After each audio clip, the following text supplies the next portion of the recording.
Hello students, how are you? I hope you all are fine. आज हम हमारी हिंदी की पाठ्य पुस्तक क्षितिज भाग 1 का चैप्टर 4 पढ़ेंगे, जिसका शीर्षक है सांवले सपनों की याद। सांवले सपनों की याद के लेखक हैं जाबिर हुसैन जी। जाबिर हुसैन का जन्म सन 1945 में गांव नोनही, राजगीर, जिला नालंदा, बिहार में हुआ।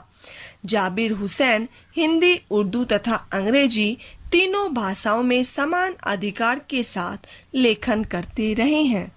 प्रस्तुत पाठ सन 1987 में प्रसिद्ध पक्षी वैज्ञानिक सालिम अली, जिन्हें इंडिया का बर्डमैन भी कहते हैं, उनकी मृत्यु के तुरंत बाद डायरी शैली में लिखा गया संस्मरण है।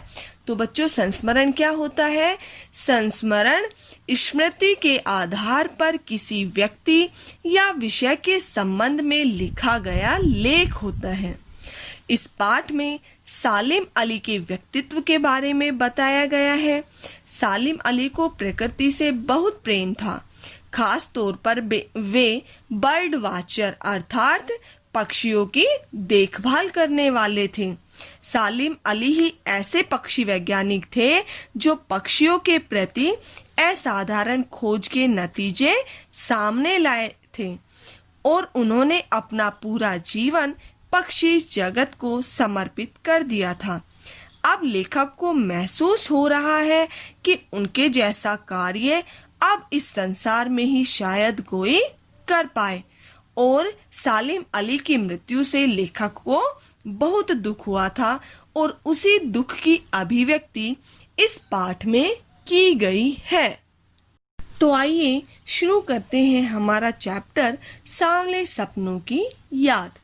इस पाठ के शुरू में जाबिर हुसैन ने सालिम अली की शव यात्रा को देखकर जो उनके मन में विचार आए, उन विचारों के बारे में लिखा है। सुनहरे परिंदों की खूबसूरत पंखों पर सवार सांवले सपनों का एक हुजूम मौत की खामोश वादी की तरफ अग्रसर है। सांवले सपने, सांवले अर्थात हल्का काला रंग, और सपने, काले सपनों को कहा गया है सांवले सपने। सांवले सपनों का अर्थ है कि अब ये सपने सालिम अली के साथ ही उन्होंने जो सपने सजाए थे, वे अब उनकी मृत्यु के बाद उनके साथ ही खो जाएंगे। जो सपने हमें दुख देते हैं उन्हें हम क्या कहते हैं? सांवले सपने कहते हैं। तो ऐसा ही दुख जाबिर हुसैन को हो रहा है सलीम अली की मृत्यु के बाद। क्यों? क्योंकि अब उन्हें नहीं लगता कि इस पक्षी जगत को कोई व्यक्ति, कोई वैज्ञानिक अपना जीवन समर्पित कर पाएगा।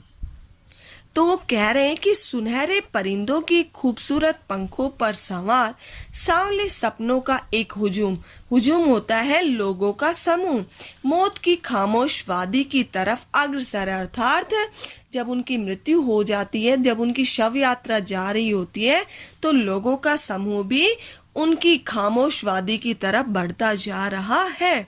कोई रोक टोक सके कहाँ संभव है, अर्थात उन्हें वापस से कोई रोक टोक सके, उन्हें कुछ कह सके, ऐसा कहाँ संभव है। क्यों? क्योंकि सालिम अली अब हमारे बीच में नहीं रहे। इस हुजूम में आगे आगे चल रहे हैं सालिम अली, और जो ये लोगों का समूह है, जो जन समूह है, जो ये भीड़ है, जो कि खामोश वादी की तरफ अर्थात जहाँ अंतिम संस्कार होने वाला है उसकी ओर जहाँ ये जन समूह बढ़ता जा रहा है, उस जन समूह में सबसे आगे चल रहे हैं सालिम अली जी। अपने कंधों पर सैलानियों की तरह अपने अंतहीन सफर का बोझ उठाए। सैलानी क्या होते हैं? यात्री। कि उन्होंने क्या किया हुआ है? अपने ही कंधों पर यात्रियों की तरह अपने अंतहीन अर्थात जिसका कोई अंत न हो सफर का बोझ उठाए हुए वो चल दिए हैं। क्यों? क्योंकि अब वो अपनी कोई भी इच्छा पूरी नहीं कर सकते। लेकिन यह सफर पिछले तमाम सफरों से भिन्न है, अर्थात अलग है। क्यों? क्योंकि अब उनकी जो जीवन लीला थी वो समाप्त हो चुकी है। भीड़ भाड़ की जिंदगी और तनाव के माहौल से सालिम अली का यह आखिरी पलायन है। पलायन क्या होता है? भागना, एक जगह से दूसरी जगह जाना। तो सालिम अली क्या थे? पक्षी वैज्ञानिक थे। तो वो हमेशा पक्षियों के बारे में सर्च करने के लिए, उनकी खोज करने के लिए हमेशा एक स्थान से दूसरे स्थान पर जाते रहते थे।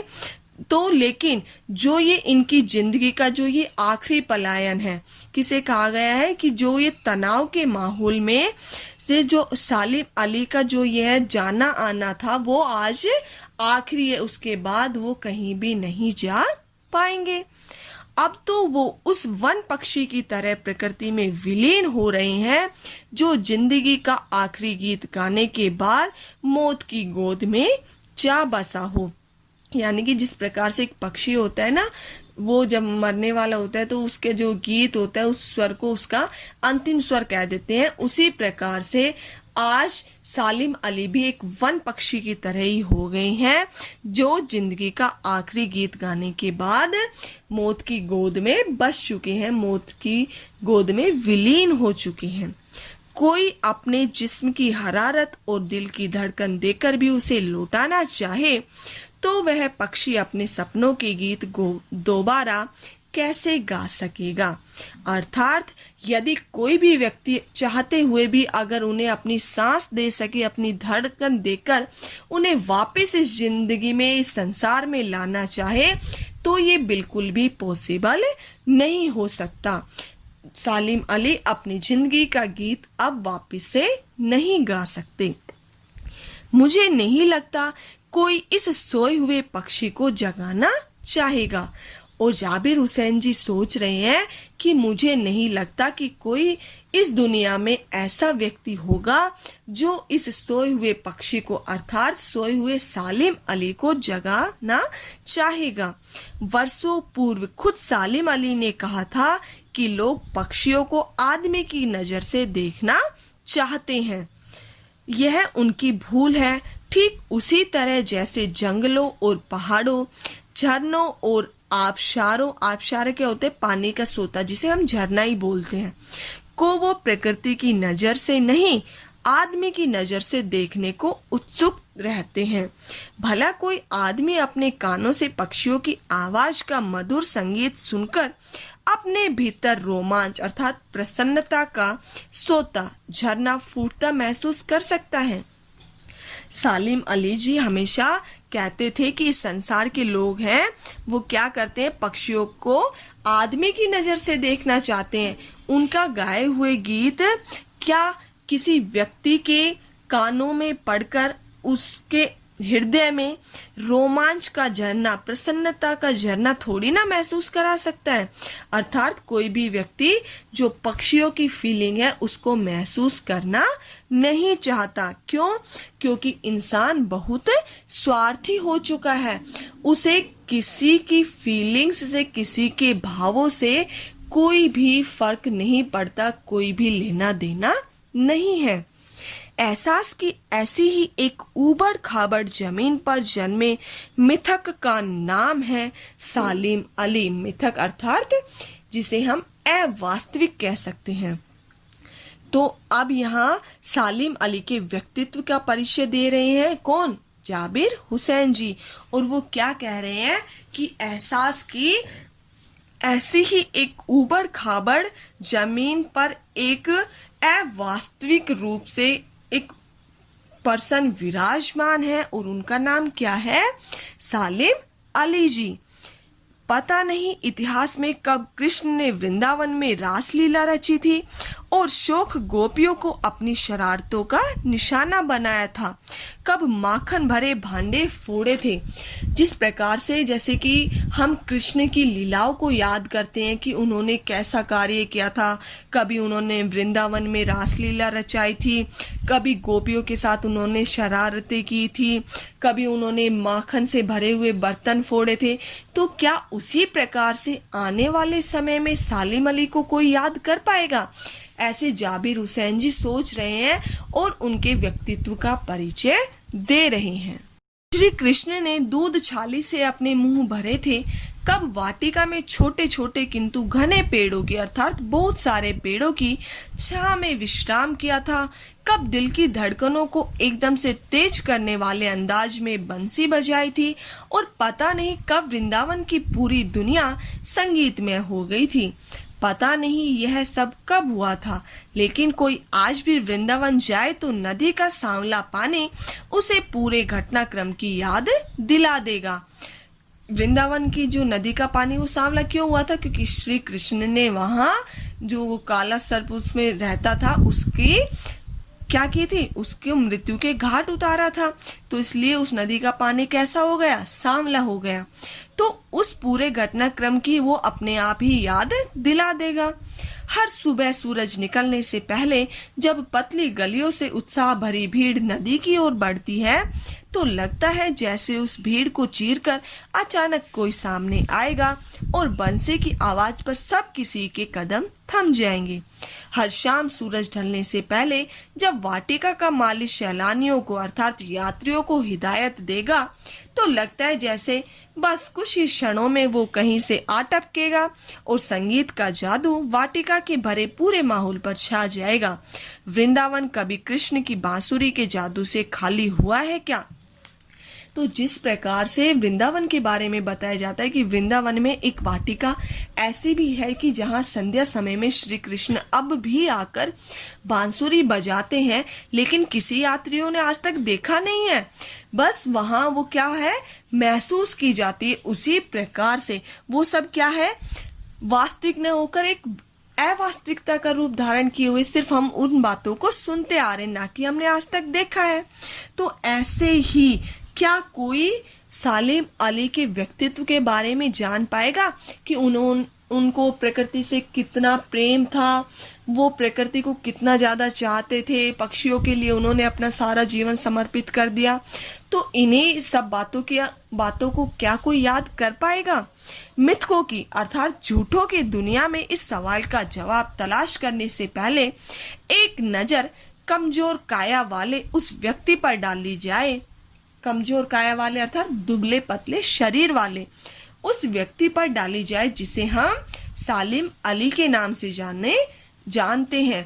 अर्थात यहाँ उनके शरीर के बारे में बताया गया कि उनका शरीर कैसा था, बिल्कुल कमजोर दुबला पतला सा। उम्र को शती तक अर्थात 100 वर्षों तक पहुंचने में थोड़े ही दिन तो बच रहे थे। संभव है लंबी यात्राओं की थकान ने उनके शरीर को कमजोर कर दिया हो और कैंसर जैसी जानलेवा बीमारी उनकी मौत का कारण बनी हो। तो सालिम अली की मृत्यु किसकी वजह से हुई थी? कैंसर की वजह से। लेकिन अंतिम समय तक मौत उनकी आंखों से वह रोशनी छीनने में सफल नहीं हुई जो पक्षियों की तलाश और उनकी हिफाजत के प्रति समर्पित थी। सालिम अली की आंखों पर चढ़ी दूरबीन उनकी मौत के बाद ही तो उतरी थी। दूरबीन क्या होता है? गले में टांगा जाने वाला होता है जिसको गले में टांग कर उसको फिर आंखों से लगाते हैं और दूर तक की चीजों को, दूर तक के पक्षियों को सालिम अली उस दूरबीन की सहायता से देखा करते थे। लेकिन मृत्यु आ गई थी, लेकिन उनकी जो नजरें थी ना, दूरबीन जो उनकी नजरों की जो रोशनी थी वो मौत भी उनसे छीन नहीं पाई थी। उनकी मृत्यु के बाद ही उनके गले में से दूरबीन को निकाला गया था। उन जैसा बर्ड वाचर अर्थात क्या पक्षियों की देखभाल करने वाला शायद ही कोई हुआ हो, लेकिन एकांत क्षणों में सालिम अली बिना दूरबीन भी देखे गए हैं। अर्थात कहीं कहीं जगह सालिम अली को बिना दूरबीन भी देखा गया है। दूर क्षितिज तक फैली जमीन और झुके आसमान को छूने वाली उनकी नजरों में कुछ कुछ वैसा ही जादू था जो प्रकृति को अपने घेरे में बांध लेता था। क्षितिज क्या होता है? जहां धरती व आसमान मिलता हुआ नजर आता है उस स्थान को हम क्या बोल देते हैं? क्षितिज। तो उस जमीन पर झुके आसमान को छूने वाली उनकी नजरों में कुछ कुछ वैसा ही जादू था। सालिम अली उन लोगों में थे जो प्रकृति के प्रभाव में आने की बजाय प्रकृति को अपने प्रभाव में लाने के कायल होते थे। अर्थात वो प्रकृति के अधीन नहीं होते थे, बल्कि वो प्रकृति को ही अपने अधीन कर लेते थे। उनमें ऐसी एबिलिटी थी, उनमें ऐसी योग्यता थी। उनके लिए प्रकृति में हर तरफ एक हंसती खेलती रहस्य भरी दुनिया पसरी थी। यह दुनिया उन्होंने बड़ी मेहनत से अपने लिए गढ़ी थी। गढ़ना अर्थात बनाना। तो जो ये दुनिया थी कि उन्हें प्रकृति में हर तरफ हंसती खेलती हुई रहस्य भरी दुनिया ही नजर आती थी, ये दुनिया उन्होंने बड़ी मेहनत से बनाई थी। इसके गढ़ने में अर्थात इसको बनाने में उनकी जीवन साथी अर्थात उनकी पत्नी तहमीना ने काफी मदद पहुंचाई थी। तो सालिम अली की पत्नी का क्या नाम था? तहमीना। तहमीना स्कूल के दिनों में उनकी सहपाठी रही थी। सहपाठी अर्थात स्कूल के दिनों से ही वो उनके साथ पड़ी हुई थी। अपने लंबे रोमांचकारी जीवन में ढेर सारे अनुभवों के मालिक सालिम अली एक दिन केरल की साइलेंट वैली को रेगिस्तानी हवा के झोंकों से बचाने का अनुरोध लेकर चौधरी चरण सिंह से मिले थे। चौधरी चरण सिंह उस समय प्रधानमंत्री थे और वे साइलेंट वैली यानी उनका मानना था सालिम अली का कि यदि केरल की साइलेंट वैली उजड़ गई तो वहां रहने वाले जीवन को नुकसान पहुंचेगा, जीवों को नुकसान पहुंचेगा। सारी बात उनको जाकर बताई। किनको? चौधरी चरण सिंह को। वे प्रधानमंत्री थे। चौधरी साहब गांव की मिट्टी पर पड़ने वाली पानी की पहली बूंद का असर जानने वाले नेता थे। अर्थात उनको अपने जीवन में बहुत अधिक अनुभव था। पर्यावरण के संभावित खतरों का जो चित्र सालिम अली ने उनके सामने रखा उसने उनकी आंखें नम कर दी थी। अर्थात जब सालिम अली ने बताया कि यदि केरल की साइलेंट वैली उजड़ गई तो वहां के रहने वाले जीवों को भी, मनुष्यों को भी बहुत सारा नुकसान पहुंचेगा, तो जब उन्होंने इस पर्यावरण के संभावित खतरों का जब उनके सामने चित्र प्रस्तुत किया तो चौधरी चरण सिंह भावुक हो उठे और उनकी आंखों से आंसू निकल पड़े। आज सालिम अली नहीं है, चौधरी साहब भी नहीं है। अर्थात ना तो आज इस समय हमारे साथ सालिम अली ही है और ना ही चौधरी साहब अर्थात चौधरी चरण सिंह है। कौन बचा है जो अब सोंधी माटी पर उगी फसलों के बीच एक नए भारत की नींव रखने का संकल्प लेगा? सोंधी माटी किसे कहते हैं? जब सूखी मिट्टी पर बारिश गिरती है तो उस बारिश के गिरने से उस मिट्टी से जो सुगंध आती है उसे हम क्या कह देते हैं? सोंधी मिट्टी। तो अब जैसे ही क्या था, जो चौधरी चरण सिंह थे तो वो यदि पहली बूंद उस मिट्टी पर गिरती तो वो उसका असर जान लेते थे। अर्थात उन्हें इतना अनुभव था। लेकिन ना तो आज सालिम अली ही हमारे बीच है और ना ही चौधरी चरण सिंह।